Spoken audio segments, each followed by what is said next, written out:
Buenas, ¿cómo te va? ¿Te escucho bien?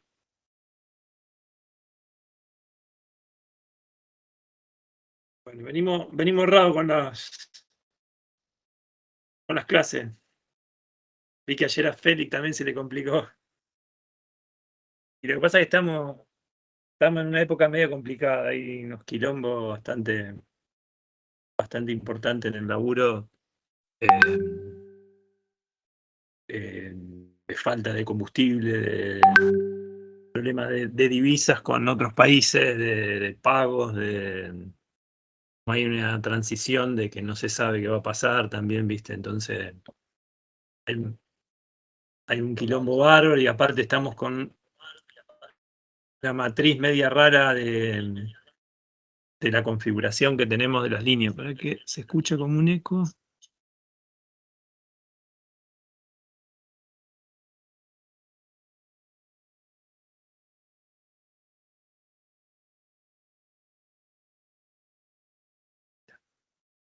Donde tenemos mucha agua en la zona de Comahue y tenemos poca generación en litoral, porque si bien está hecho lo del gasoducto, eso viste que comentaban, en litoral no estaría llegando el gas.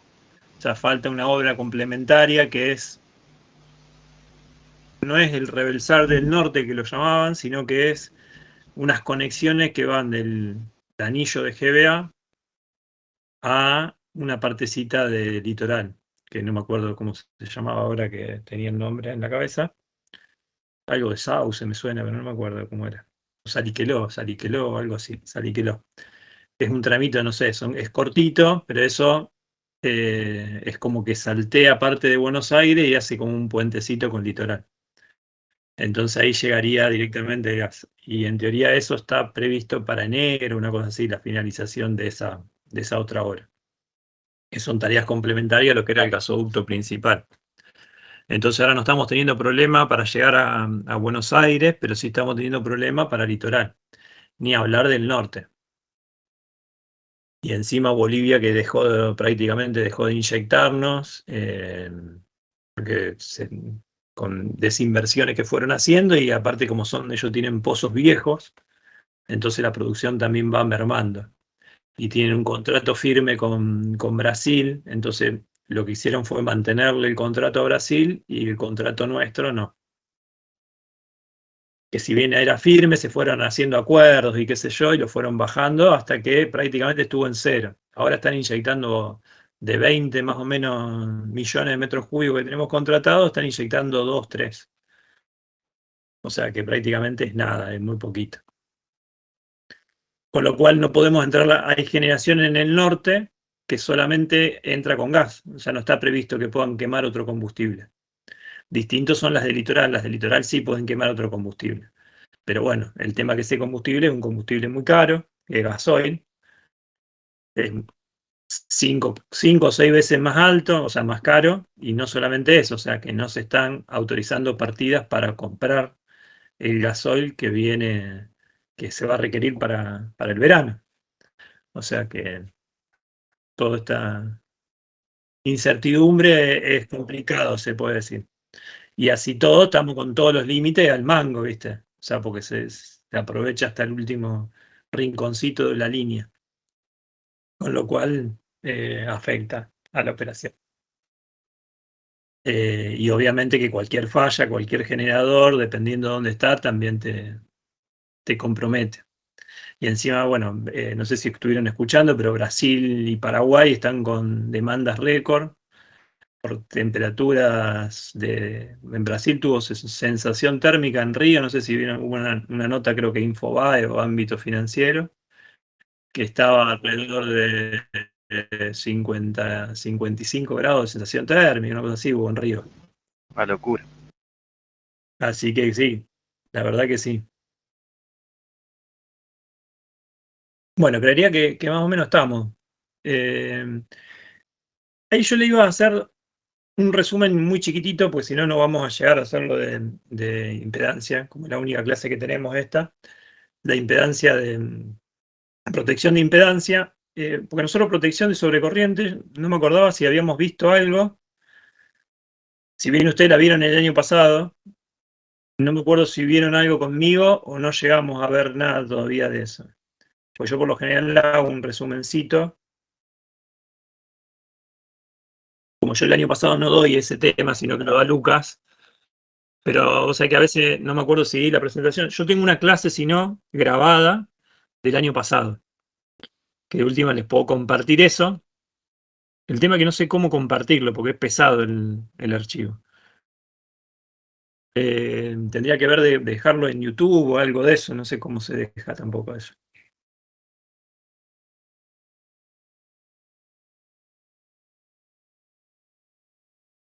Bueno, voy a intentar. No les prometo, no, voy a intentar. Voy a intentar de hacerlo. Y si no, bueno, de última nos conectaremos un media hora así, yo se los pongo y lo comparto por acá. Una cosa así.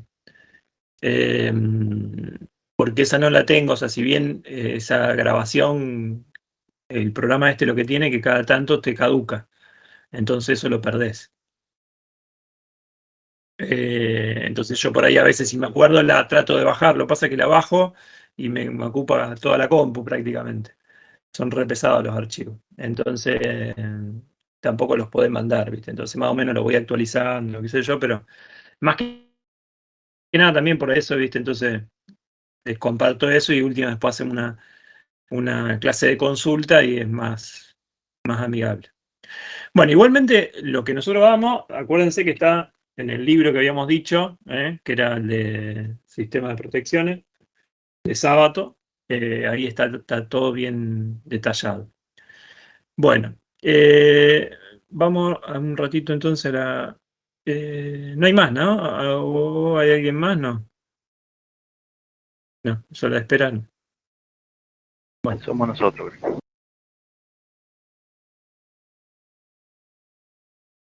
ahí confírmenme que están viendo la presentación. Bueno, esto sería el pequeño resumen que vamos a hacer, que lo vamos a hacer bien rápido. Después yo igual voy a tratar de compartir esa grabación donde tiene un poco más de detalle o de la charla. ¿Qué era la protección, en definitiva, la protección de sobrecorriente? ¿En qué se basaba? El principio era la comparación de una sola magnitud del circuito en el que voy a proteger, que sería la corriente eléctrica. O sea, lo único que voy a monitorear es el valor de la corriente. Que lo voy a comparar con una variable que yo voy a tomar como referencia, que es un valor fijo. Y en función de ese valor, ¿va a actuar o no va a actuar? O sea, si supera ese valor que yo tengo de referencia, la protección, o sea, el relé le va a mandar una señal de disparo al interruptor. En caso de que no, no. Hasta ahí todo bien, perfecto. O sea, ¿cuándo yo voy a actuar? Obviamente cuando la corriente sea superior a la corriente de carga, ¿no? No voy a actuar ante una pequeña sobrecarga. O sea, esto está diseñado o previsto para actuar en caso de corriente de cortocircuito. Que como habíamos dicho que la corriente de cortocircuito era unas cuantas veces más superior a la corriente de carga, ¿no? Paren un segundo que me olvidé de poner a grabar. Vamos a poner a grabar.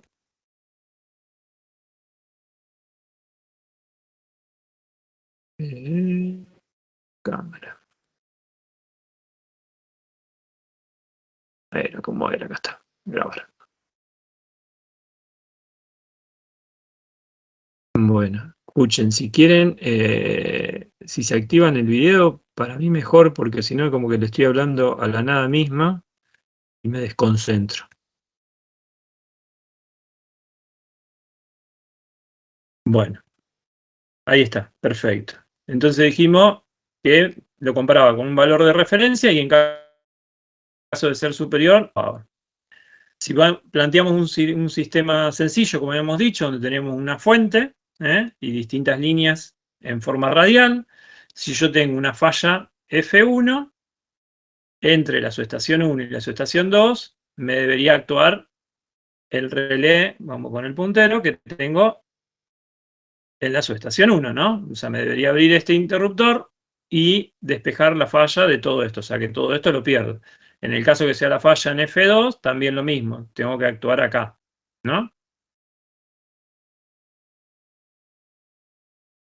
Con lo cual, En principio no vemos ningún problema, o sea, los valores de corriente, si yo tengo una falla acá, el valor de corriente va a ser distinto a si yo tengo una falla acá.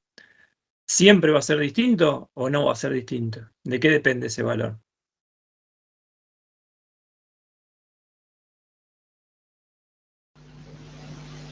De la impedancia. Sí, ¿y de qué más va a depender?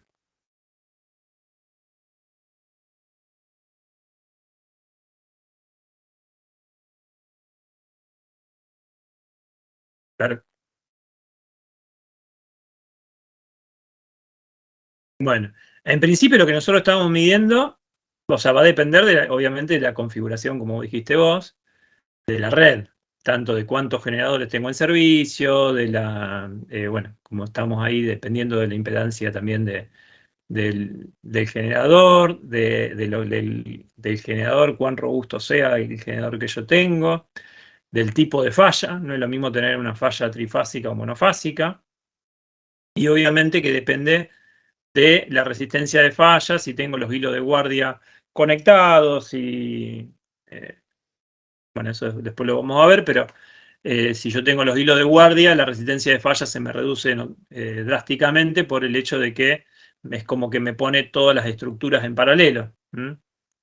Con lo cual ahí pasaría a ser más que nada la resistencia del arco en función, y no tanto la resistencia de falla sería. O sea, la longitud del arco dependería más ahí.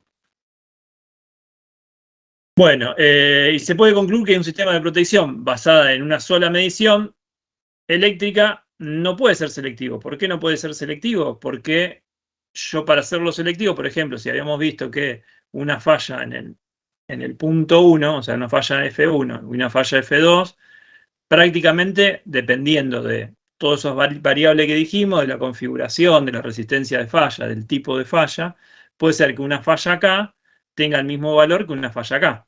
¿Cuándo? Cuando es una red débil, por ejemplo, como esta, que tiene un solo generador y una red radial. Entonces, la corriente de corto acá es prácticamente la misma corriente de corto acá. O sea, la diferencia es mínima, con lo cual puede ser que este relé actúe antes que este otro relé, o al mismo tiempo, y este interruptor abre antes que este, con lo cual pierdo selectividad. ¿Cómo hago para mejorar eso? ¿Cómo puedo hacer con esta protección para mejorar ese sistema?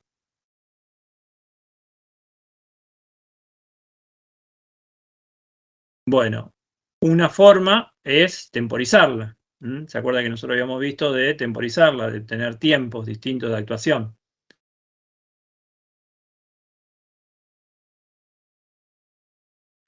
Con lo cual, lo que hago es, si bien voy aumentando los tiempos de temporización, voy mejorando la selectividad. El tema es que a medida que yo voy complicando más la situación, voy a aumentar cada vez más los tiempos, con lo cual por ahí en la red de transmisión, no tanto en distribución, pero en transmisión, esos valores pueden ser inadmisibles de tiempos. ¿Por qué?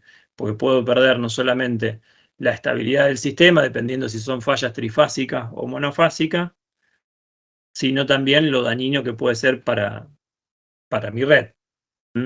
Bueno, y ahí había dos tipos de características. Una que era de tipo independiente y otra que era de tipo inverso. Hay unas cuantas más, pero bueno, las principales serían esas dos, que eran algo como esto. ¿Que cuál era la gran diferencia entre una y otra? Por ejemplo, en la característica de tiempo independiente, yo tengo dos valores críticos. El tiempo T sub R, que va a ser a partir del cual empieza a actuar mi protección, y el tiempo I sub R. ¿Qué sería I sub R? El valor de la corriente en el cual empieza a contar mi protección o mi relé. Por debajo de ese valor de I sub R no debería actuar la protección. O sea que tiene que ser valor a simple vista a mi valor de carga, se puede decir carga nominal, más o menos un 20%, menos no, más un 20%, supongamos que yo supongo que admito un 20% de sobrecarga. O sea, yo ante ese valor no quiero que actúe. Y después actúa en ese tiempo T sub R. Ese tiempo T sub R puede ser un retardo que yo le puedo agregar o lo puedo poner en 0.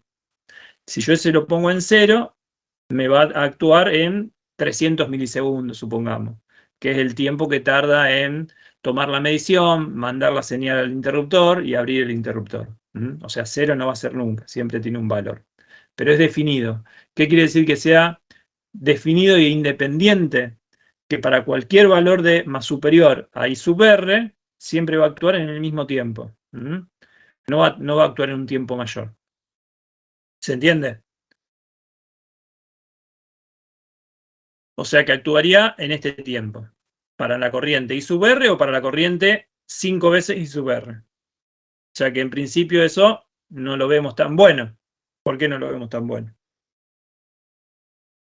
Porque yo lo que quiero es que me proteja ante corrientes más elevadas, quiere decir que es un cortocircuito más fuerte, con lo cual quiero que actúe más rápido. O sea, por eso está esta otra característica, que lo que tiene esta característica es, cuando está apenita pasado de I sub R, fíjense que el tiempo de actuación es muy alto, con lo cual me da tiempo a mí para tomar alguna acción y decir, che, pará, tratá de solucionar el problema, a ver si evitamos que actúe la protección y desenganche la línea. Ahora, si es una falla franca o un cortocircuito, la actuación va a ser prácticamente instantánea. Esto tiende a 0. Con lo cual sería mucho mejor esta característica. Pero bueno, después vamos a ver que no es siempre así. Que no siempre va a ser bueno que actúe de esta forma. Pero en principio vemos cómo lo vamos mejorando. Bueno, ahí está cómo se calcula el tiempo, las distintas familias de curva. En realidad, nosotros tenemos una forma de selectarla, que en el cual vamos a ir cargando, como vieron con Lucas, a través del manual de la protección, qué valores o qué seteo le ponemos a cada protección para hacer una buena selectividad y elegimos las distintas curvas. Bueno, tenemos las distintas, qué sé yo, inversa, muy inversa, extremadamente inversa, las distintas tipos de curvas, no nos vamos a detener acá. Y más que nada, bueno, ahí ven la diferencia, porque por ahí viendo toda la familia de una misma curva no se ve, pero bueno, acá se ve que para la extremada inversa, fíjense que es prácticamente lo mismo que un fusible, es una recta, y después va variando en función de las distintas curvas. Con lo cual, hay distintas zonas donde va a actuar. Primero actúa esta, después actuaría esta. O sea, yo lo que tengo que hacer es no superponerme. Para cada tramo, cómo hago esa selectividad. Yo después igual se la paso la presentación. Bueno, la selectividad se basa en la premisa de que el relé que está eléctricamente más cerca de la falla debe operar antes de los más alejados, siendo necesario conocer que ese antes y cuál es ese antes y cuál es ese después, ¿no? Vamos a elegir un intervalo selectivo S, que ese va a ser el que me retrase uno de otro de unos 300 milisegundos. ¿Por qué? Porque puede haber errores en los tiempos de accionamiento de los relés, tiempos de apertura de los interruptores, el sobregiro, eso era para los relés electromagnéticos de inducción antiguamente que se usaban, ya eso prácticamente no se usan más. Así que bueno, ese no lo tendríamos en cuenta, pero fíjense que más o menos el tiempo que nosotros vamos a tomar entre uno y otro son de 300 a 400 milisegundos. Bueno, acá tendríamos un esquema sencillo, fíjense que tenemos distancia-tiempo, entonces en esta línea debería actuar prácticamente en ese valor, lo tengo que ir escalonando, fíjense, este también y este también, con lo cual un cortocircuito en esta zona me actuó en este tiempo, ¿se entienden? Por eso era el tema de que por ahí estos tiempos, esta es una red sencilla, pero si yo le empiezo a meter ramificaciones o generaciones y otras cosas, se me empieza a complicar. O sea, mientras más mallada de la red, no podría usar esto. Por eso sí se puede usar en distribución. ¿Por qué? Porque los sistemas de distribución, ¿cómo eran? Prácticamente se operan en forma radial. Si bien a veces están mallados, no se usan mallados, sino que se cortan y se alimentan del otro extremo. Con lo cual no tendrían ese problema, serían radiales. Lo que sí tendrían el problema de que van aumentando la cantidad de tiempo, ¿no? Para mantener esa selectividad. Hasta ahí vamos.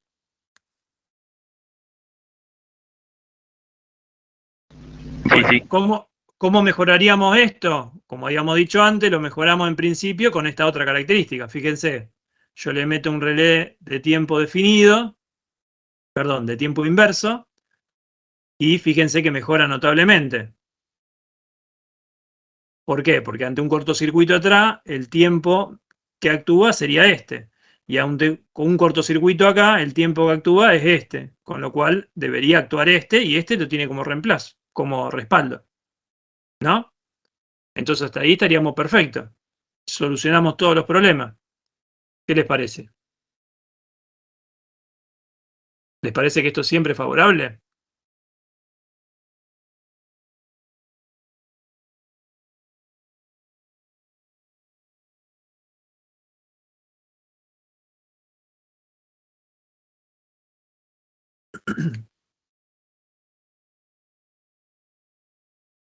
Si yo tengo corrientes de cortocircuito, vamos al caso de corrientes y cortocircuito similares.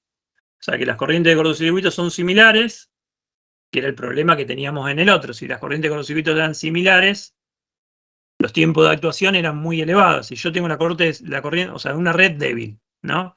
Una fuente muy bajita, una red radial. ¿Qué pasa si yo tengo una corriente de cortocircuito débil? Esta de acá va a ser prácticamente la misma esta de acá, ¿no?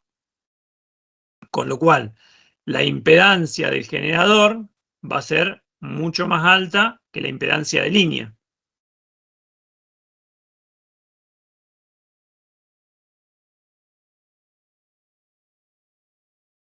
Con lo cual, al ser ese problema, fíjense que ante la misma corriente, en ese caso sería favorable. O sea, si las corrientes de cortocircuito son similares, sería favorable. ¿Por qué? Porque ante una corriente de cortocircuito, este actuaría acá y el tiempo actuaría acá. O sea, hasta en ese caso estamos perfectos. Ahora, si las corrientes máximas y mínimas de cortocircuito difieren mucho, ¿qué serían las corrientes de cortocircuito máximas y mínimas?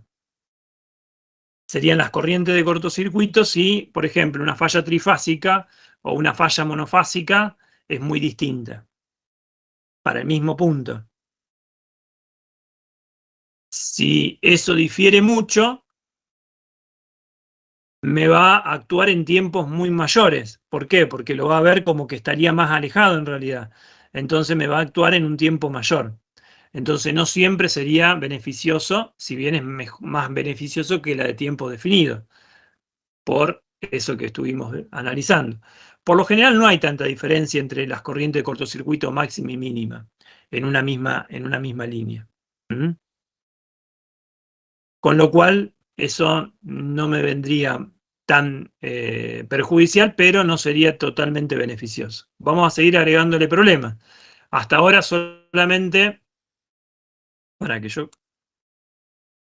¿Qué sería esto de acá, por ejemplo? Fíjense, yo no puedo poner dos tiempos distintos de actuación para una corriente, para dos corrientes distintas.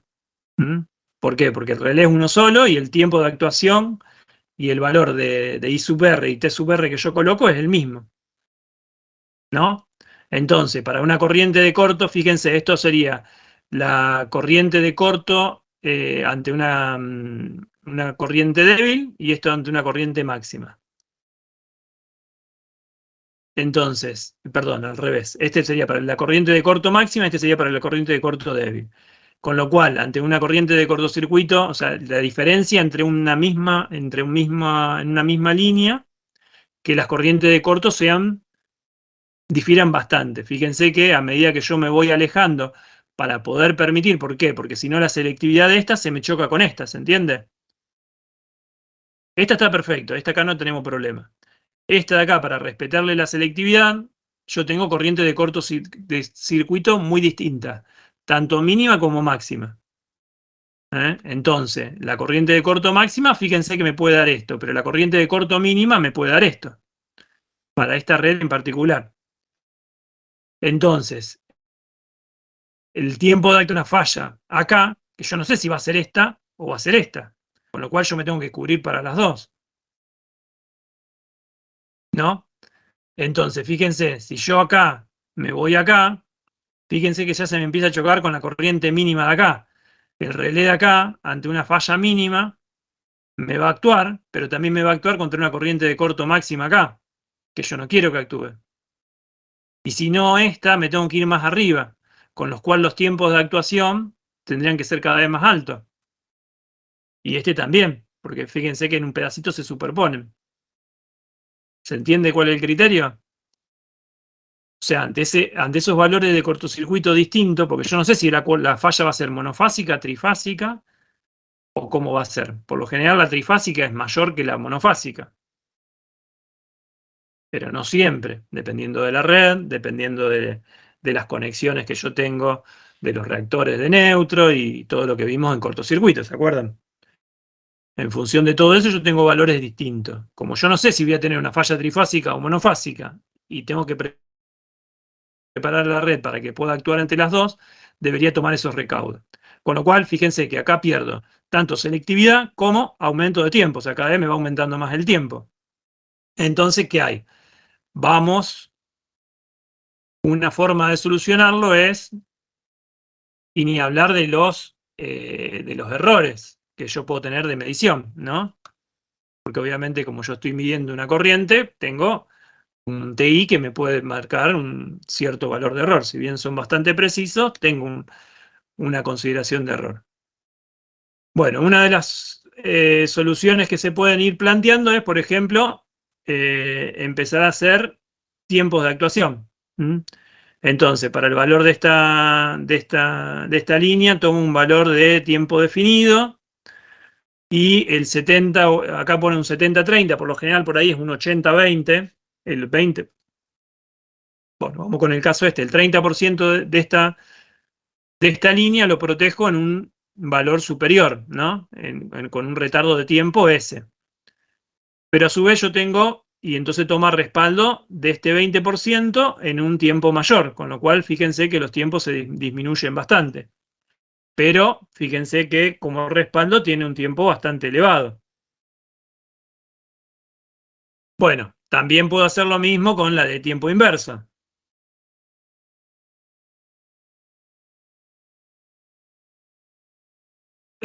Bueno, con lo cual lo voy mejorando bastante. Igualmente los tiempos de actuación, dependiendo de cuán complicado sea mi red, los voy a ir agregando cada vez más. Bueno, esto es como lo habían selectado ustedes, que debe ser superior a la máxima corriente de carga por el 20% y así sucesivamente.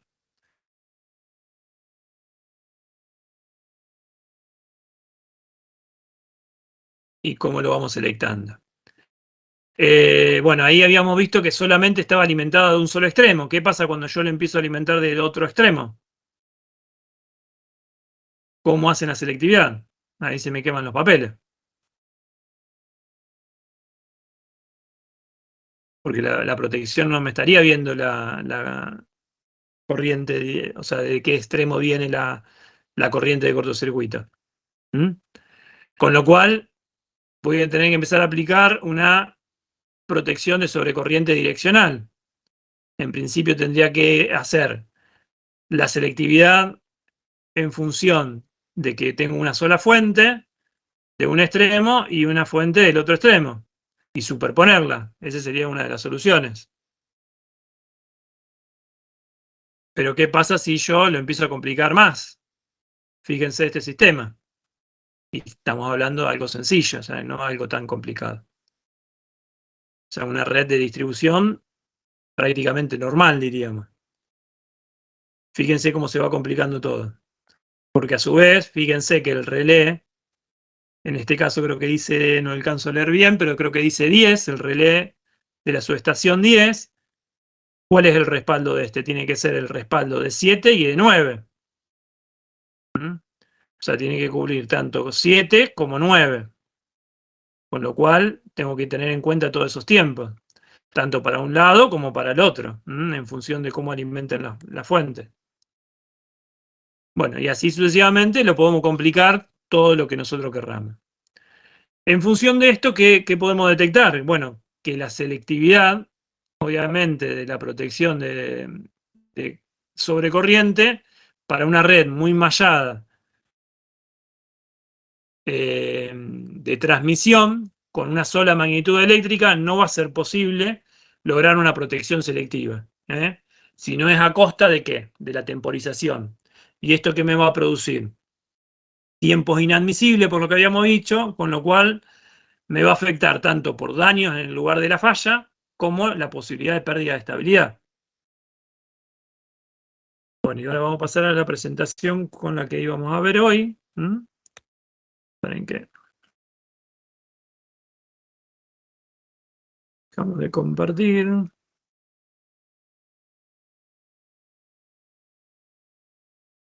Listo.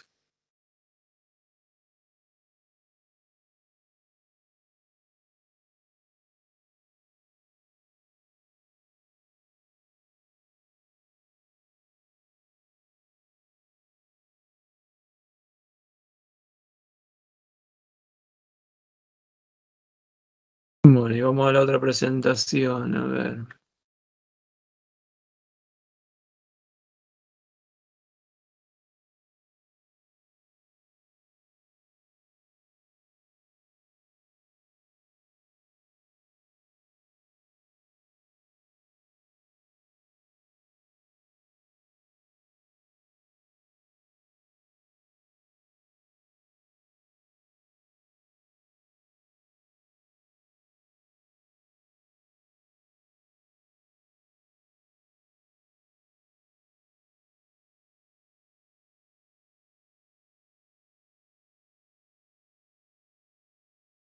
Bueno, ahí estamos.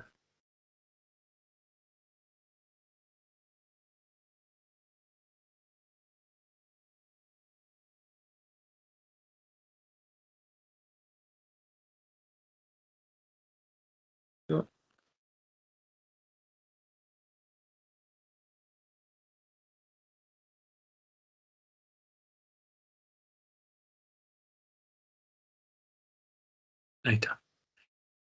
Bueno, ¿ven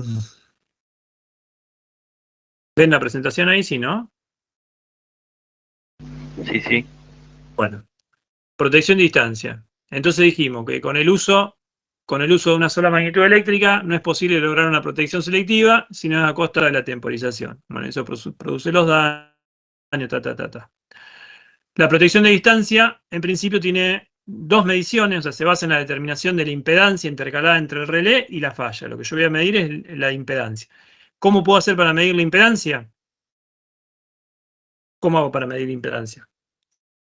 ¿Qué tengo que hacer? ¿Cuál es la fórmula de impedancia?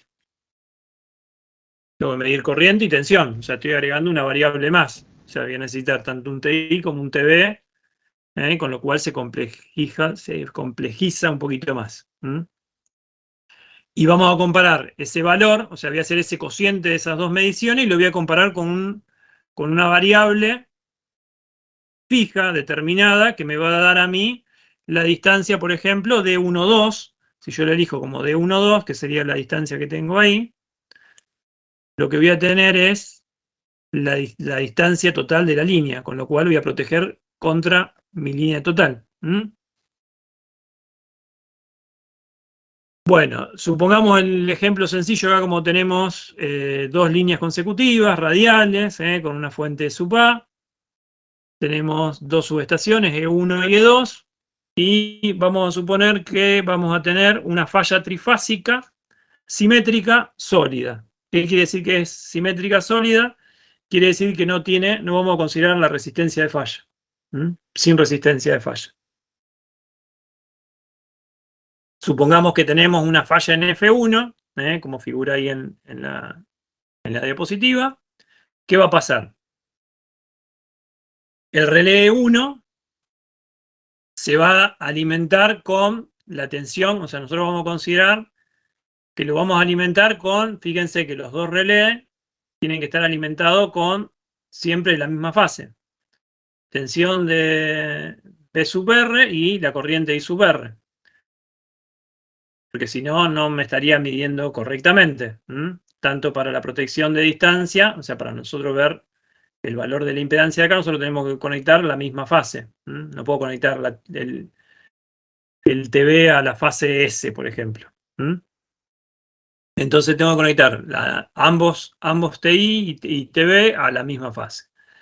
Entonces, ahí estaría detectando yo en el relé 1, me va a medir la tensión BRE y la corriente I sub R.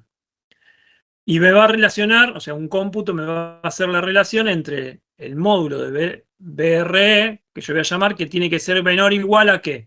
A un valor, creo que por acá estaba la formulita, acá, a un valor Z sub K, que donde Z sub K va a ser mi constante de diseño, por el valor de I sub R.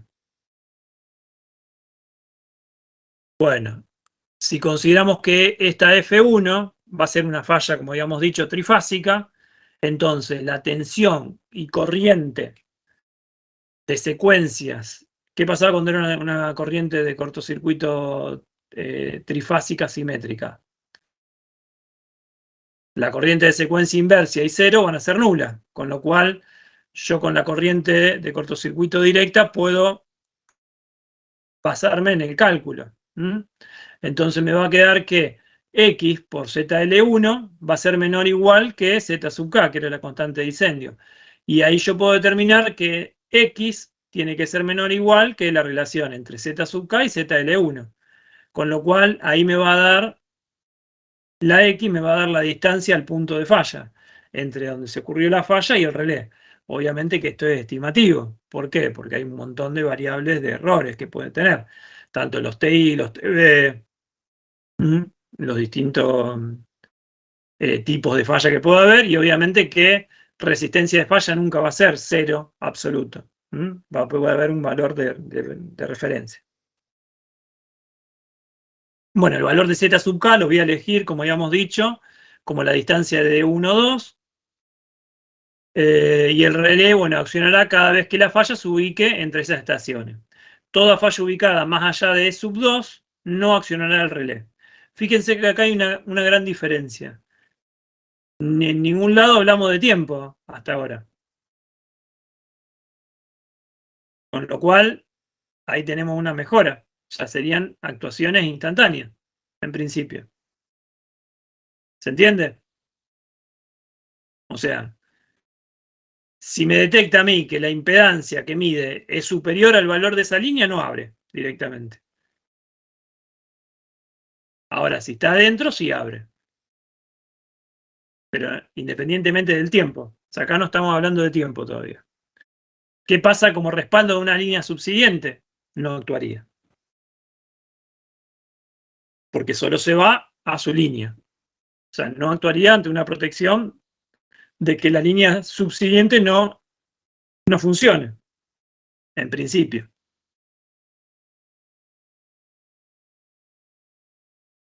No, en este caso te cubre el 100%. ¿Por qué? Porque vos la variable Z sub K la elegiste como la distancia entre D1 y D2. O sea, ese valor vos lo calculaste y dijiste, bueno, este es la longitud de mi línea, este es el valor de referencia, todo valor que yo calcule que caiga ahí adentro, actúe. Pero hasta ahora no le di posibilidad de que actúe en otro valor. Ustedes me podrán decir, pero si la variable, la potencia de corte es muy parecida, y ahí sí podría llegar a actuar porque podría detectar como que la falla está ahí adentro, ¿no? Estaríamos hablando de una red por ahí más débil. No es el caso de una red de transmisión, pero bueno, podría ser. Igualmente esto se va complejizando más, no solamente quedaría en ese lugar. Bueno, la constante de diseño es el radio de una circunferencia cuya parte interna constituye el área de accionamiento del comparador de amplitudes.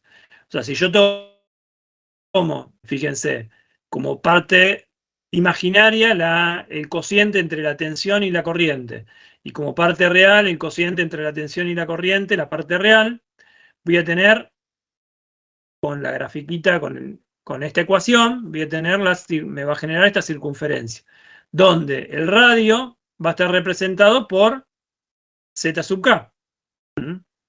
Por el valor de mi línea. Que ese valor de mi línea, fíjense que acá hay un ángulo, θ sub L. ¿Qué sería ese θ sub L? Me va a representar todas las relaciones complejas que yo puedo tener entre la tensión y la corriente que se pueden presentar en el relé ante cualquier tipo de falla sólida, sin resistencia en las líneas. O sea, en función de cómo va a estar mi tensión con mi corriente. La tensión y la corriente no van a estar en fase, ¿no? ¿Se entiende eso? O sea, ese sería mi ángulo que voy a tener presente en función de eso. Con lo cual, en principio, podemos decir que este sería el valor de la línea, con un ángulo θ sub L, que sería el desfasaje que hay entre la tensión y la corriente. O sea que esto de acá representaría la longitud, dependiendo de dónde pueda ocasionar mi falla. Puede ser acá, si está en la mitad, puede ser acá, dependiendo en qué parte de esa línea. Ahora, esta sería mi característica de actuación, ¿no?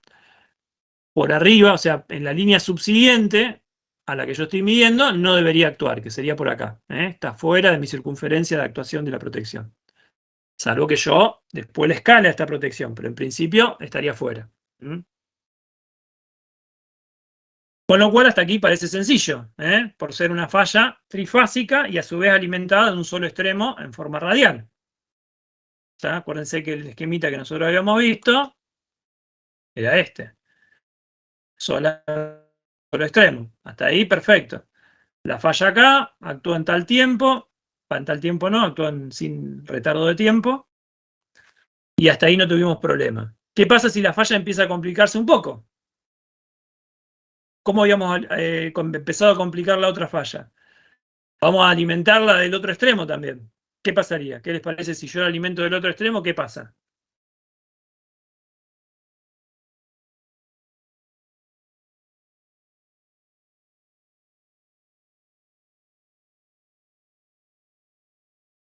Claro, ahí ya el ángulo empieza a ser más complicado.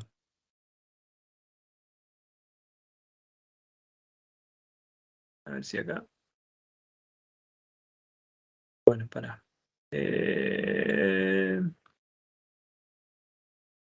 No tengo la curvita. Pero bueno, acá el relé, ¿cómo sería? ¿Actuaría igual o no actuaría igual?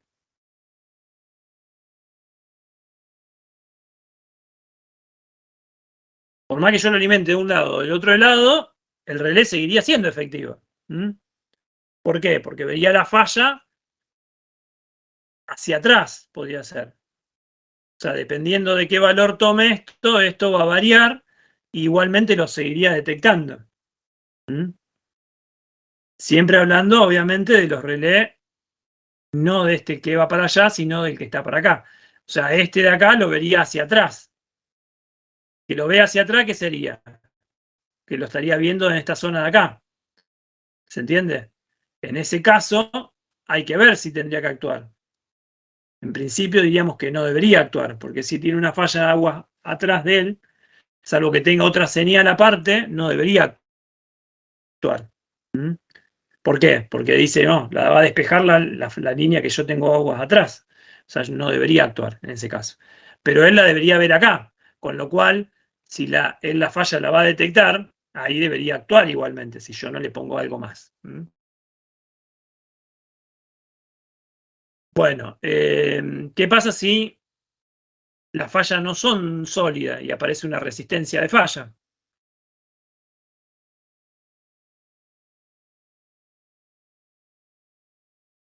Ahí voy a estar midiendo mi impedancia de línea más esa resistencia de falla.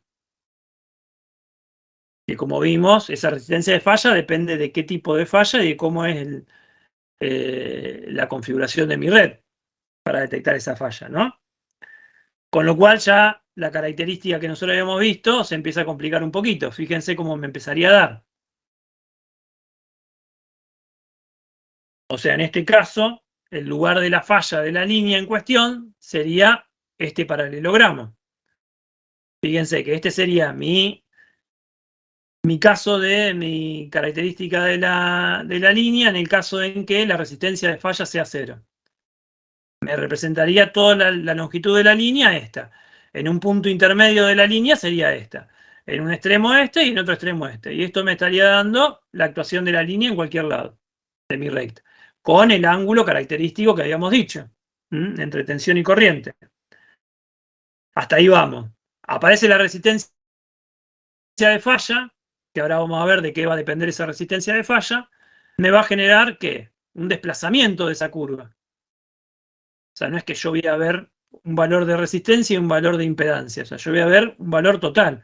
Con lo cual, mi característica actuaría igual. O sea, esa circunferencia que yo había visto estaría dentro de este valor, ¿no?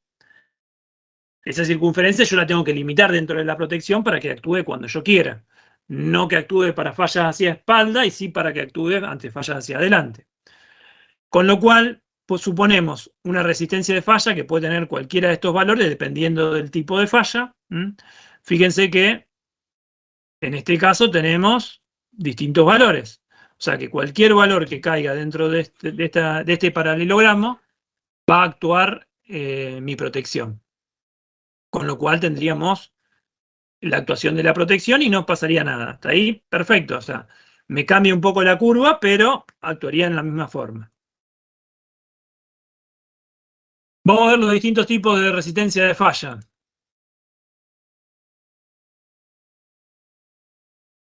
¿De qué depende primero? Vamos a ver. Va a depender de la resistencia de arco y va a depender de la resistencia de puesta a tierra. Bueno, ahí la resistencia de arco se calcula en función de esta fórmula, donde va a depender de la distancia entre los conductores sin viento, suponiendo que no consideramos el accionar del viento, y la corriente en ese momento, ¿no? A su vez, si aparece el viento, vamos a tener que tener en cuenta la velocidad del viento, y obviamente que eso va a ser muy particular en el caso en que el viento sea cruzado. ¿Por qué va a ser muy particular en el caso de que el viento sea cruzado? Porque fíjense lo que puede pasar. Este sería mi conductor, con lo cual yo lo voy a extender. Fíjense cómo se alarga. Produce ese efecto en el conductor, o también puede ser que si es a favor me puede generar esto. Obviamente que estamos hablando de vientos extremos, ¿no? Bueno, donde B va a ser la velocidad del viento y T el tiempo transcurrido hasta el cebado del arco, hasta que se extingue el arco. Hasta ahí vamos a calcular la resistencia de arco. Denme un segundo que se abrió la puerta.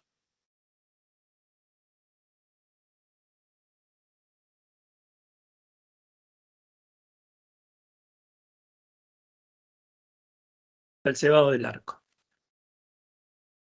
Y por otro lado tenemos la resistencia de puesta a tierra. Que ¿cómo la vamos a definir la resistencia de puesta a tierra? Puede ser con hilo de guardia o sin hilo de guardia. ¿Qué diferencia hay? Bueno, esto algo mencionamos antes. Si yo tengo, o sea, el hilo de guardia, ¿qué función cumple? Como ustedes bien saben, todas las estaciones, todas las torres, no las estaciones, todas las torres están conectadas a tierra. ¿Para qué? Para que cualquier individuo que toque esa torre no se quede pegado. A su vez, para aislar el conductor, obviamente, de tierra. Por eso está en la cadena aisladora y todo eso. Bueno, cada torre está conectada a tierra. Con lo cual, si yo no tengo hilo de guardia, esa resistencia de falla inicial sobre un conductor va a tener la resistencia de cada torre en forma individual. Ahora, si yo tengo un hilo de guardia, ese hilo de guardia va a estar conectado a cada una de las torres, que es por donde va a evacuar una supuesta sobrecarga, un supuesto rayo que caiga sobre ese hilo, con lo cual lo evacúa a través de las torres, a tierra. Al estar conectados con el hilo de guardia, todas las torres serían como que están en paralelo, con lo cual disminuye notablemente la resistencia de puesta a tierra, y solamente, bueno, sería despreciable frente a la resistencia de arco, con lo cual ahí quedaría mucho más chiquitita. Bueno, vamos a ver qué dice acá. Con los hilos de guardia, al estar conectado en todas las estructuras, el efecto es de puesta en paralelo de todas las resistencias en falla. Bueno, cuando se corta el conductor, la resistencia de contacto puede adquirir valores muy altos, dependiendo de la geología del lugar y el grado de la humedad del suelo. ¿Por qué? Porque ahí la resistencia que yo estoy disminuyendo al hacer el paralelo de todas las cosas desaparece. Y aparece tanto la resistencia del arco, que si bien si se cae al piso, la longitud del arco no va a ser tal, pero sí va a depender de el tipo de tierra, del lugar donde cae ese conductor. Y fíjense que la resistencia de falla adquiere su valor más dañino cuando la descarga un arco a tierra. ¿Por qué? Porque la longitud de arco sería del conductor a tierra, con lo cual sería muy alta. Con lo cual me aumentaría muchísimo. O sea, la peor condición de todas es incendio bajo la línea y que se provoque una descarga desde el conductor hacia tierra. Ahí estaríamos en la peor condición. Bueno, ¿qué pasa cuando yo lo alimento de ambos extremos? Habíamos dicho. Componente reactiva aparente, fíjense, voy a tener una resistencia de falla que puedo calcular de esta forma, ¿no? Ahí estoy calculando. B sub R sobre I sub R me va a dar el valor que yo tenía antes más un valor de resistencia de falla de IF sobre I sub R. Ese IF sobre I sub R va a ser un valor K sub F. I sub F va a ser la suma fasorial de la corriente aportada a la falla desde ambos extremos. Inicialmente, esas corrientes, ¿cómo están? Va a depender de para dónde vaya la potencia, si esto va para allá o esto va para allá. Con lo cual, inicialmente, están desfasadas.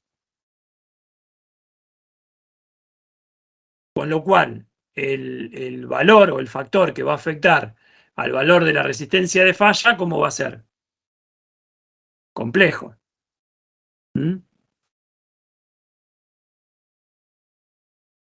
Ese valor, entonces sería más complicarla más, pero bueno, ese valor en principio sería complejo en función de cómo estaba inicialmente la corriente, si circulaba para acá o para allá, cómo era el desfasaje inicial entre la corriente que aporta este y la... O sea, cómo va la potencia. Si la potencia va de acá para allá, este adelanta a este. Si la potencia va de acá para allá, este adelanta a este. Ese desfasaje inicial me genera un coeficiente complejo de resistencia de falla, que va a ser mayor, como dice ahí, siempre que la falla es alimentada desde ambos extremos. O sea, va a ser mayor que 1. Pero va a tener la cierta particularidad de que si la corriente de carga previa a la falla en ambos extremos está desfasada a un ángulo correspondiente al ángulo de transmisión, ese ángulo va a ser mayor en función, o sea, va a ser dependiendo de cómo estaba esa carga inicial, mayor o menor a 1. El factor es. Por ahora quédense con esa idea. Que como están desfasadas y como si circula una potencia por esa línea, el factor de la resistencia de falla va a ser complejo. Y ese factor que yo voy a agregar va a ser mayor que 1, siempre que esté alimentado de ambos extremos. Bueno, inmediatamente después de producirse la falla, las FEN en ambos extremos no alcanzan a cambiar su ángulo. Fíjense que nosotros acá en la falla vemos que cuando yo tengo una falla en esta línea, acá circula una potencia. Supongamos que esta tiene un exceso de generación y esta tiene un exceso de carga, esta zona. Entonces, la potencia va de A hacia B. Cuando yo tengo una falla en este extremo, esto automáticamente alimenta la falla acá y este alimenta la falla acá, como vimos cuando resolvemos los cortocircuitos. Inicialmente el de...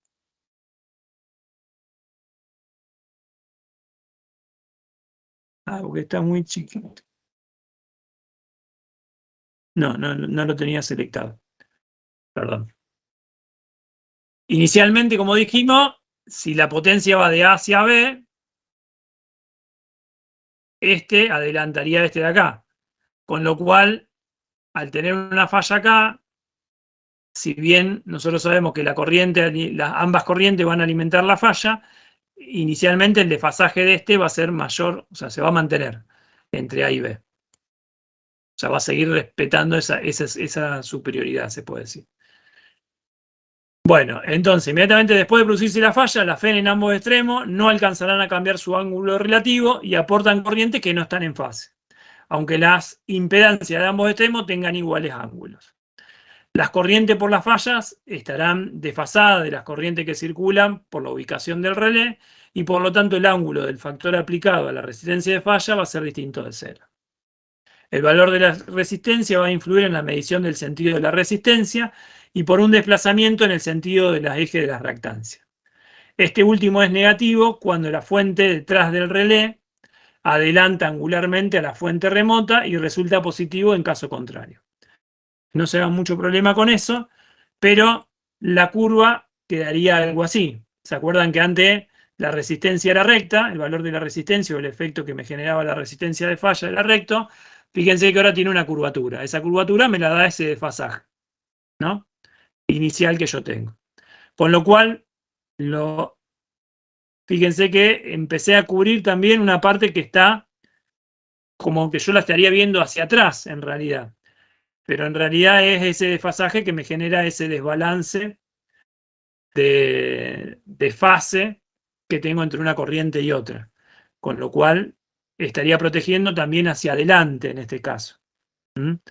Pero para un valor de ángulo muy chiquitito. Pero fíjense que ya me empieza a alterar un poco la característica de mi curva. Bueno, por acá hablamos siempre de falla. ¿Qué pasa cuando estamos en ausencia de falla? ¿Dónde está el valor de la carga? O de la impedancia que mide mi relé, porque mi relé no mide solamente cuando hay falla.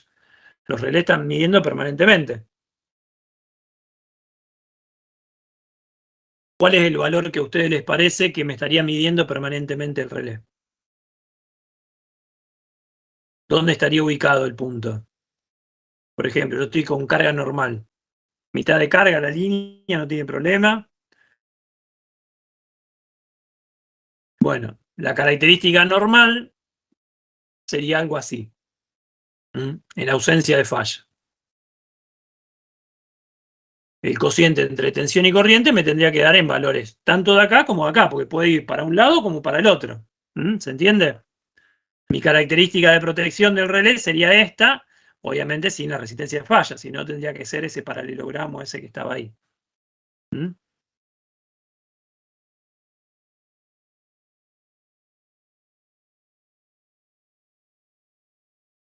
Fíjense que acá igualmente tenemos ciertos límites. ¿Qué serían esos ciertos límites? ¿Por qué no me puede dar por acá? Si la recta esta sigue hacia arriba, que sería la longitud de mi línea. ¿Por qué no me puede dar por acá?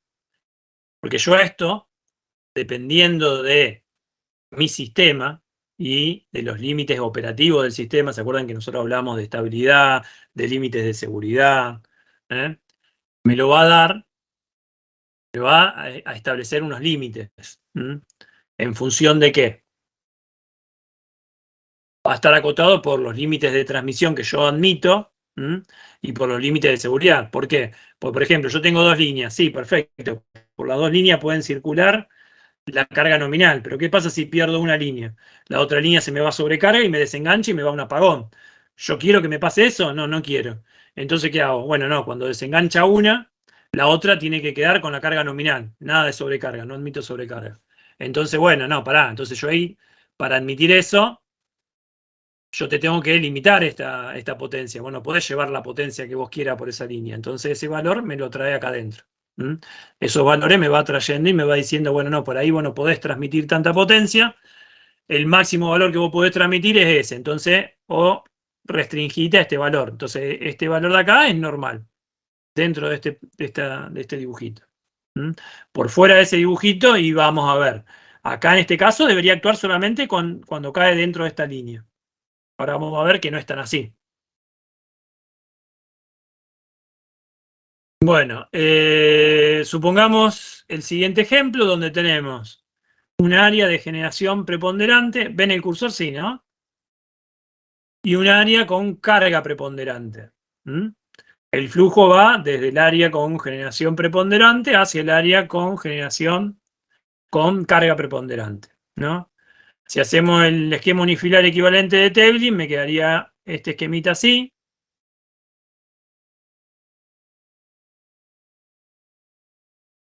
Donde nosotros vamos a tener la característica de mi relé, vamos a tener la impedancia de mi fuente, se puede decir, la impedancia de la línea, la impedancia de la otra fuente, y las dos tensiones, las dos fuentes de alimentación. Suponiendo que no actúan los reguladores de tensión de las máquinas, lo que varía, ¿qué va a ser? El ángulo de la fase entre las dos FEM, de los generadores de ambos extremos. Con lo cual me va a mantener constante la relación de EB1 sobre EA1. Que eso, si yo lo considero constante y hago variar el argumento, me va a dar esta familia de curvas. Fíjense que me estaría dando esa familia de curvas. Cuyo radio va a estar en función de los parámetros, obviamente, del sistema, con el ángulo EB1 y EA1.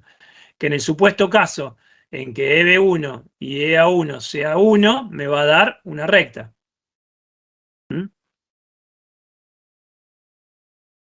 Esto más que nada para ver la cantidad de familias de curva que yo puedo llegar a formar con esa ecuación.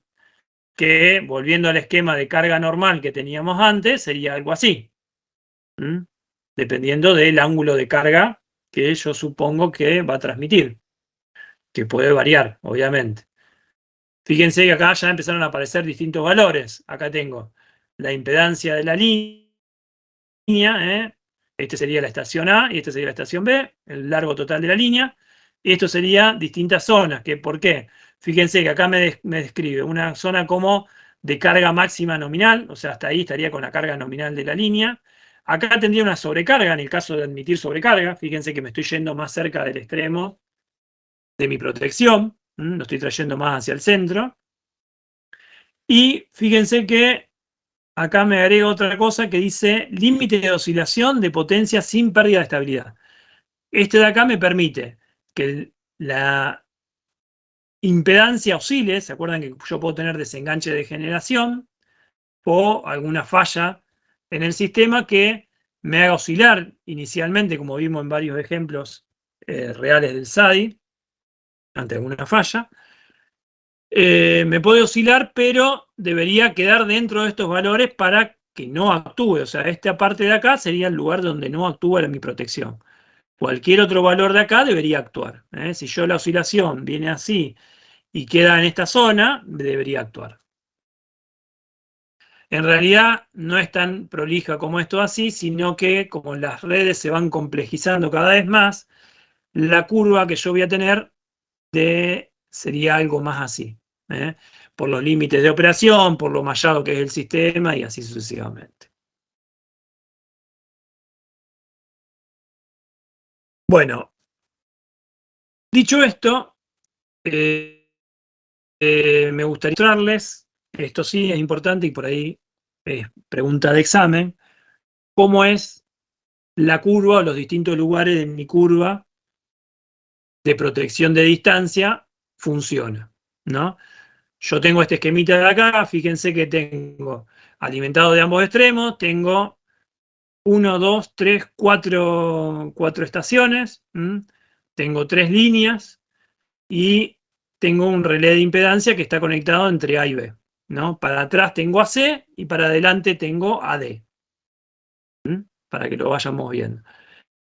Mi esquema de protecciones sería algo así. Fíjense que acá tendría, esta sería mi línea AB, hacia adelante B, ABD, hacia adelante, o sea que hacia adelante de mi protección B, ABD, y hacia atrás sería AC.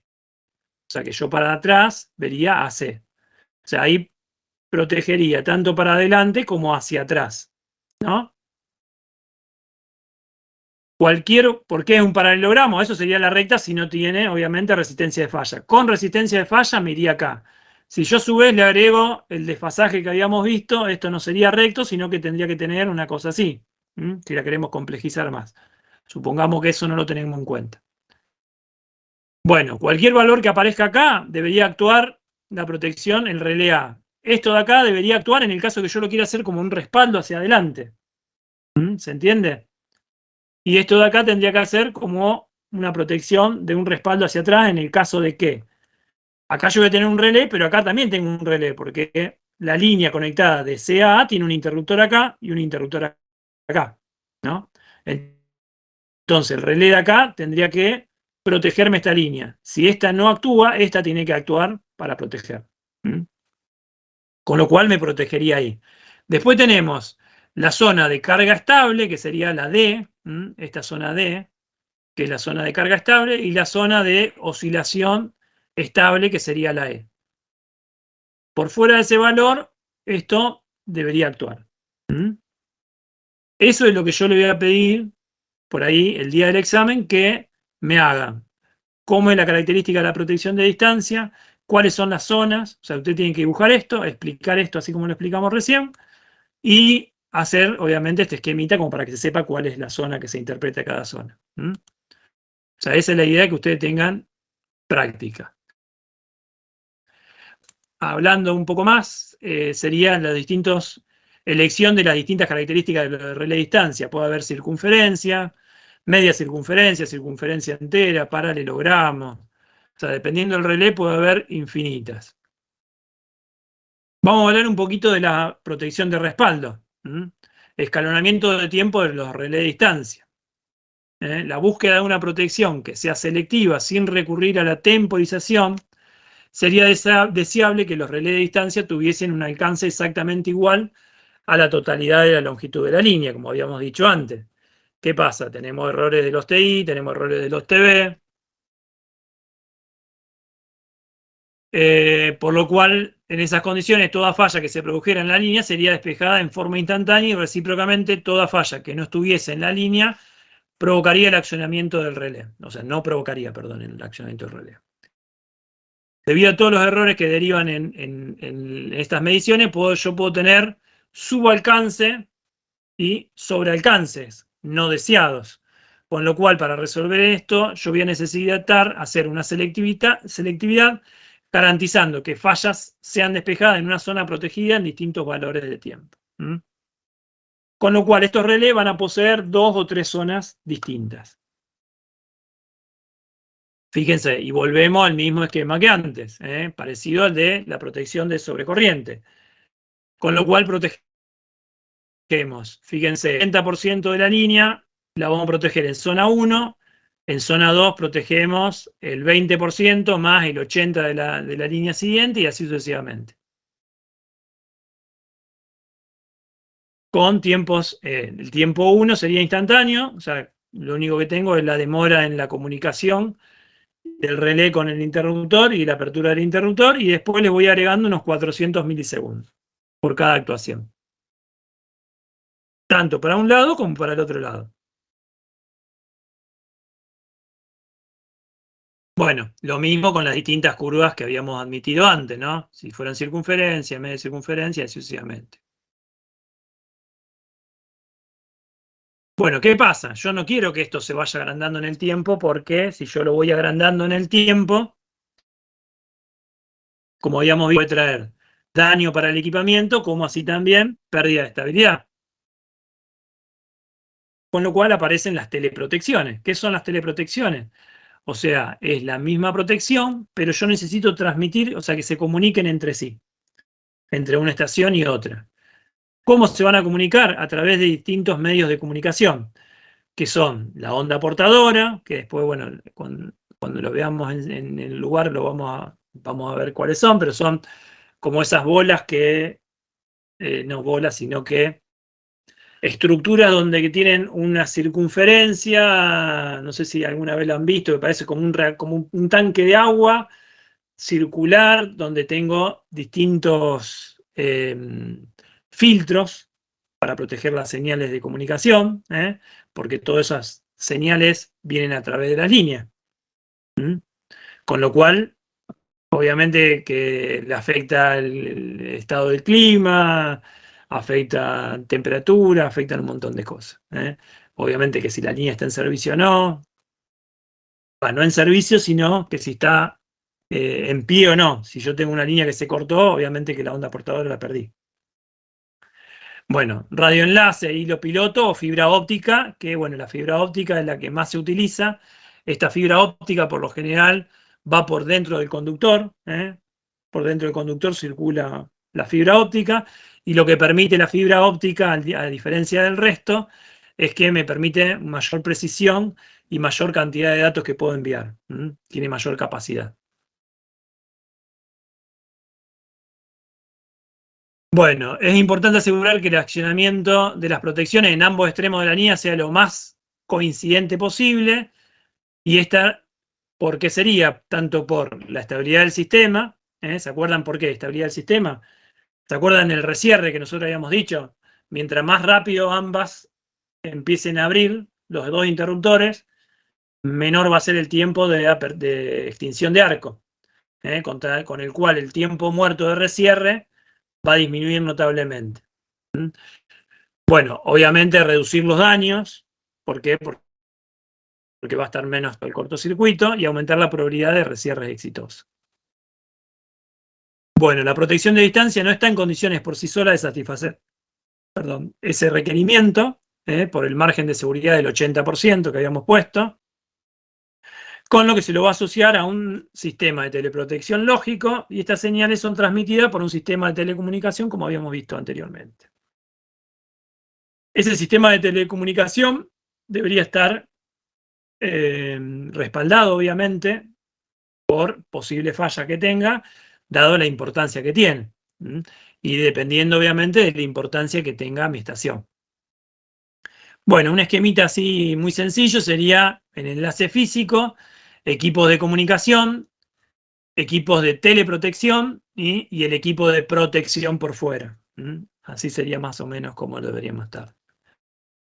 El método básico del sistema de protección lógico es emitir comando de desenganche, puede ser permisivo o directo, entre los extremos, y emitir un comando de no desenganche o bloqueo entre extremos, que era cuando yo le hablo por ahí de decir, no, pará, la falla está atrás, no actúe, que tiene que actuar el otro. O sea, ese sería si bien la falla la detecta, no actúa. Bueno, en los esquemas permisivos, el comando se emite desde un extremo por la protección que detectó la falla, y en el extremo remoto el desenganche se efectúa o no, dependiendo de las condiciones de operación de la protección de ese extremo. Obviamente que yo ahí le estoy dando una segunda condición. Depende de esta otra condición, ¿qué pasa? O sea, no le digo que no. En los esquemas de bloqueo, el comando se envía desde el extremo en que la protección detecta la falla a su espalda para bloquear el desenganche en el extremo remoto. Eso sería en el caso del dibujito que nosotros habíamos visto, que cuando está aguas atrás de mío la falla, no actúa. O sea, ¿por qué? Porque tendría que actuar la línea anterior, o sea, la que tengo a mi espalda, el relé que tengo contra mi espalda. Si ese relé no actúa, ahí sí me tendría que dar una señal a mí, che, mirá que no me abre el interruptor, actúa vos. Pero eso tendría que ser una segunda señal, que, como vamos a ver después, también funciona. Bueno, requerimiento de los sistemas de teleprotección lógico. Tiempo de transmisión, lo más corto posible, obviamente que debe ser lo más seguro. Alto índice de dependibilidad, alto índice de seguridad, o sea, dependibilidad de que actúe cuando tiene que actuar y de que no actúe cuando no tiene que actuar. Esos son los dos índices requeridos. Tan baja potencia de transmisión como sea posible. ¿Para qué? Para que los filtros me lo puedan vincular con la comunicación y me lo puedan filtrar de cualquier señal de error que pueda venir. Tan estrecho ancho de banda como sea posible, compatible con los otros requerimientos. ¿Para qué ancho de banda? Para que yo pueda mejor protocolizar esa señal, ¿no? Y bueno, y ahora vamos a ver algunos ejemplos sencillos. Hay tantos ejemplos como uno se los pueda imaginar, pero por ejemplo vamos a protección de distancia con teleprotección de subalcance permisivo. Fíjense que acá yo tengo los relés, donde el relé A protege en zona 1 hasta el 80% de la línea y en zona 2 el otro extremo de la línea. El relé B protege también el 80% de la línea y el 20% restante lo protege en una zona 2. ¿Qué hace el relé en la zona A? Este detectó la falla, tiene un corto dentro del 80% de esta zona. Entonces este manda el disparo automático, sin retardo de tiempo, o sea, en zona 1, a este interruptor. Le manda la señal a este interruptor, le dice, che, abrí porque tengo una falla. Este empieza a abrir. Pero ¿qué pasa? Este no abre. ¿Por qué no abre? Porque está en zona 2. Entonces ahí tendría ese tiempo muerto. ¿Qué pasa este? Este empieza a contar. ¿Por qué? Porque la ve a la falla, pero la ve en zona 2. Entonces, fíjense que yo acá tengo una compuerta AND. Esa compuerta AND o I lo que me hace es tener una condición. Este relé lo que hace es, detecta la falla, le manda una señal a este y a su vez le manda una señal a este otro. Señal desde el extremo A. ¿Hacia dónde? Hacia el relé del extremo B. Y le dice, che, mirá que yo estoy en zona 1, abrí. Y este dice, bueno, a ver, vos estás en zona 1 y yo estoy en zona 2, quiere decir que la falla está acá adentro. ¿Se entiende? Entonces, si se dan esas dos condiciones, le manda el disparo a B. En un tiempo de zona 2, no, un tiempo un poquito menor, porque no espera los 400 milisegundos. Pero tiene que recibir la señal de este para abrir. ¿Se entiende? Con lo cual mejora un poquito el tiempo, no tanto, porque no actúa en zona 1, porque este no abre instantáneamente hasta que no recibe la señal del relé A que le manda a este que está en zona 1. Pero mejora el tiempo. Otro caso, fíjense, este era de subalcance permisivo. Y este sería de subalcance e interdisparo. Acá me evito la compuerta D. ¿Para qué? Para el caso de una TDD. ¿Qué sería la TDD? Eso es cuando, por ejemplo, yo tengo una línea muy larga. ¿Se acuerdan que yo las líneas, cuando yo las tengo en antena, qué pasaba de un extremo? O sea, si yo tengo, por ejemplo, este interruptor lo abro y esta línea es una línea muy larga. Cuando yo lo abro, automáticamente deja de estar sin carga, ¿no? Pasa a estar en vacío. ¿Qué pasa cuando yo tengo una línea muy larga en vacío?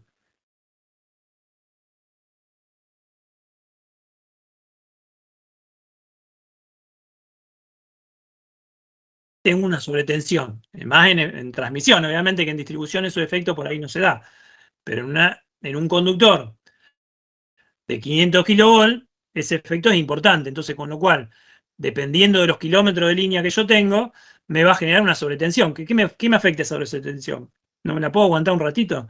No, ¿por qué? Porque si yo tengo una línea que está diseñada para generar, para uso de una tensión de 50 kilovolts, si yo tengo 580 kilovolts por la apertura de esa línea, automáticamente me va a provocar una descarga de mis aisladores, con torneo de aisladores y va a tener una falla a tierra. Con lo cual no es algo deseable, no es algo que yo quiera.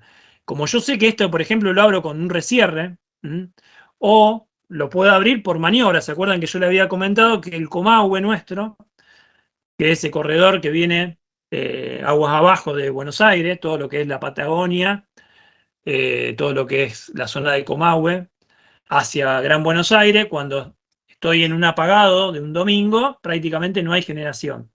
Y la demanda de aguas abajo es muy bajita, con lo cual esas líneas prácticamente no llevan nada de potencia.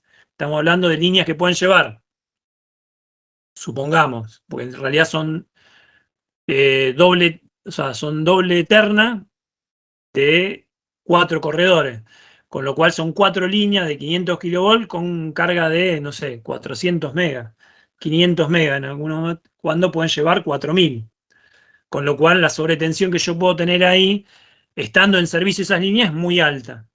Entonces, como no hay elemento de compensación que me lo pueda, o sea, hay, pero sería sobredimensionar muchísimo en algunos momentos de la línea, lo que se hace es desconectar las líneas. Entonces se opera con esas, en horas de valle se opera con líneas afuera de servicio. Esas líneas cuando se sacan fuera de servicio, si yo abro un interruptor, en el otro extremo me generaría ese efecto de sobretensión. Para evitar ese efecto de sobretensión, lo que se hace es mandar, cuando yo abro automáticamente esas líneas muy largas le mandan un disparo directo al otro extremo, con lo cual tengo la apertura del otro extremo. ¿En qué zona? En zona 1. O en zona 1 y un poquito más porque tiene que esperar la señal del relé de A. Pero ahí ya no pongo una compuerta, no pongo, che, mirá, vos viste falla, porque en ese caso no hay una falla presente, sino que es por el accionar mío de una apertura de un interruptor. O sea, por ejemplo, puede ser por eso o para sacar fuera de servicio la línea por mantenimiento. Eso se da en ciertas líneas donde la longitud es muy alta y necesita sí o sí de ese tipo de actuación rápida para evitar una sobretensión de maniobra, se dice. Bueno, eso sería otro caso. Fíjense, acá tenemos de subalcance acelerado. ¿Qué es lo que me hace acá? Es muy similar a este caso, pero acá lo que me estaría haciendo es, ante una falla, acá no sería por apertura del interruptor mío, o sea, acá necesito la señal de este relé, del relé de zona A, o sea, este detecta la falla y le manda una señal a este otro relé que le dice, che, yo la estoy viendo en zona 1, pero yo la estoy viendo en zona 2, le dice este. No importa, si yo la estoy viendo en zona 1 y vos la estás viendo en zona 2, quiere decir que está en el 20% inicial de la línea, con lo cual abrí igual. Entonces, ¿qué hace? Al recibir la señal de zona 1 del relé en A, lo que hace es extender, fíjense que ahí en línea de punto se ve, extiende la zona 1. Fíjense que son bastante inteligentes los relés, o sea, se les puede empezar a meter, ya son computadoras, donde uno le puede meter distintas cosas. O sea, la idea de esto es ver todas las posibilidades y las cosas que hay, no de cómo programarla, obviamente, porque cada fabricante es distinto y aparte no terminaríamos nunca más el cursado de día. Bueno. Protección de distancia con teleprotección de sobrealcance. Fíjense, sobrealcance permisivo. ¿Para qué se utiliza este?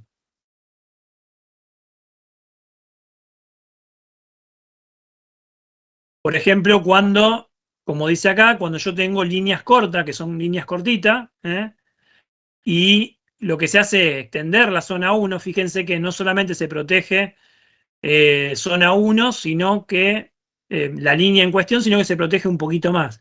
¿Por qué? Porque la resistencia de falla, al ser una línea corta, me va a afectar mucho. Entonces, se va a ver afectada a un error posible en el caso de en que la resistencia de falla sea muy alta y no me dejaría actuar. Entonces, en líneas cortas por ahí se utiliza un sobrealcance, pero sí o sí yo necesito la confirmación de que este relé la estaría viendo en zona 1. Entonces, este la ve en zona 1, este la ve en zona 1, el relé A le manda la señal en zona 1, este la está viendo en zona 1 y ahí actúa. Si no, no. ¿Por qué? Porque si no, sería que está por acá atrás y ahí no debería actuar. Si no tiene la confirmación de que este también la está viendo en zona 1, no actúa. Eso se utiliza para líneas cortas, se puede decir.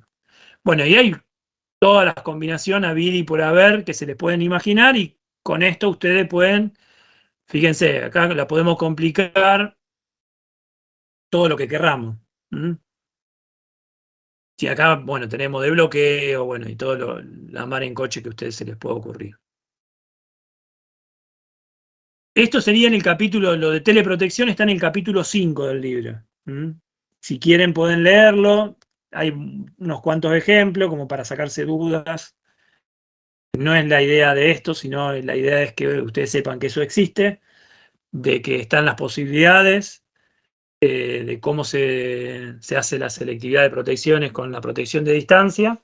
Y fíjense que prácticamente excluimos el tiempo en cuestión, con lo cual evitamos esa selectividad y esa ampliación de... O sea, la selectividad es buena y evitamos esa demora en el tiempo que teníamos con la de sobrecorriente. También actúa ante oscilaciones. ¿Se acuerdan que lo vimos con las oscilaciones, cómo actuaban? Y ¿se acuerdan de la falla que yo les mostré en la clase pasada? ¿dónde teníamos los sincronofasores? Bueno, los sincronofasores actuarían en este caso, que actúa la protección de línea cuando estaban oscilando. ¿Se acuerdan que empezaba a girar la medición de los sincronofasores que estaban ubicados en los distintos líneas? Bueno, el sincronofasor funciona con este principio. Estaría midiendo el ángulo de desfasaje entre un extremo y otro, con lo cual me va a decir si es estable o no. Bueno, y con eso terminamos la presentación de protección de distancia.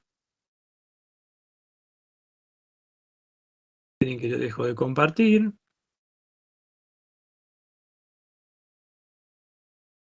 Y dejamos de grabar.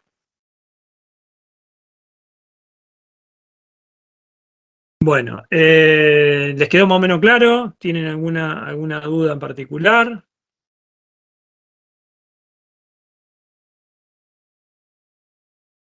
Bueno, buenísimo entonces. Igual las clases que viene podemos hacer alguna consulta, algo, eso lo podemos ir viendo.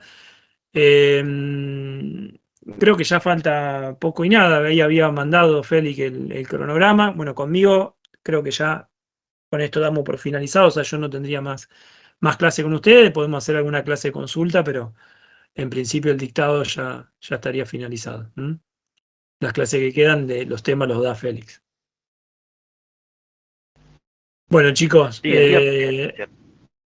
Bueno, ahí no me acuerdo si alguno de ustedes me había ahí estaban pidiendo, no me acuerdo si era alguno de ustedes, estaban pidiendo gente en Camesa para la parte de COTR, que sería el SCADA, que por ahí más tiene que ver por ahí con la programación, pero tiene que ver también con cargar valores de líneas, o sea, de hacer los dibujos de las líneas, parametrizar y todo eso, y darle mantenimiento al sistema SCADA.